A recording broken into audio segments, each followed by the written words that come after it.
خب بیایید با هم سفری کنیم به دل تاریخ، به دوران امپراتوری قدرتمند قراگویونلوها. تاریخ پر از اسم پادشاه‌های بزرگیه که این سلسله رو رهبری کردن. اما پشت همه این اسمای معروف یه چهره قدرتمند دیگه‌ای بود که سرنوشت امپراتوری رو میساخت. اسمش جان بیگم خاتون بود، زنی که خیلی فراتر از یک ملکه معمولی بود. جالبه ببینیم که منابع تاریخی چطور از نفوذ مستقیم و قدرتمندش حرف میزنن. ایشون فقط مشاور نبود، رسما شریک قدرت بود. بین امیرها میانجیگری میکرد و حرف آخر رو میزد. و وقتی که شورش‌ها و درگیری‌های داخلی امپراتوری رو تهدید میکرد، جان بیگم وارد عمل شد.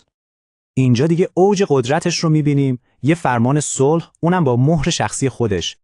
این کارش واقعاً بی سابقه بود. اولین زنی که توی پایتخت قدرتش رو اینطوری نشون داد. نکته مهم همینه. قدرت جان بیگم از شمشیر نبود، از هوش و سیاستش می اومد. اما داستان به اینجا ختم نشد. یه قحطی بزرگ پیش اومد، اونم وقتی که پادشاه تو پایتخت نبود. جان بیگم فوراً یه فرمان 4 ماده‌ای داد تا هم قیمت‌ها رو کنترل کنه و هم از فقرا حمایت بشه. و طرحش جواب داد. آرامش به تبریز برگشت و مردم از این مدیریت هوشمندانش خیلی راضی بودن. تاریخ نویس ها همه متفق القولن که اون ستون اصلی حکومت و معتمدترین مشاور جهانشاه بود. میدونید هر حکومتی یه ستون پنهان داره که تو بحرانها حفظش میکنه. برای قراقویونلوها اون ستون جان بیگم بود.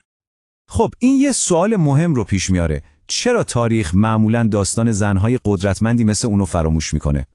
چون قدرت زنای ترکمان بیشتر پشت پرده بود تا روی صحنه اصلی سیاست.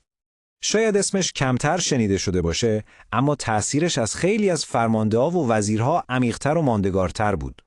جان بیگم ثابت کرد رهبری واقعی به تاج و تخت نیست، به خرد و شجاعته. و این آدم رو به فکر فرو میبره.